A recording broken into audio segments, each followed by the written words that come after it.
The Hinuthrep Youth Council (AHYC) met with Deputy Chief Minister Preston Tinsong to address delays in key developmental projects in West Khasi Hills. Concerns were raised over the non-functional Nongstoin Maternity and Child Health Hospital, the unfinished district jail at Porjalem and the Stall Polytechnic Institute at Mauro Siar. The AHYC emphasized the urgent need to operationalize these projects to improve healthcare, address traffic issues and enhance educational opportunities for local youth. Tinsong assured the delegation that the matters would be taken up with the government for prompt resolution.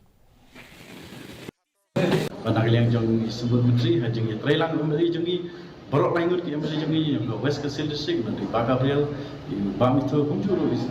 bamumin kana bakano jikurku nanta West Khasi kan rah sya ya ka jing mentoi namar gi West Khasi menta kala kenjo so momer kala jan kenjo so momer ko khap nai snam ragi development i khamduna jo ko district nget bagi sarkar kan ye the kum mangi mlak panlen hi sarkar menta gi ka the development kumta i kermen skam apo ja West Khasi district jo milu kan ye the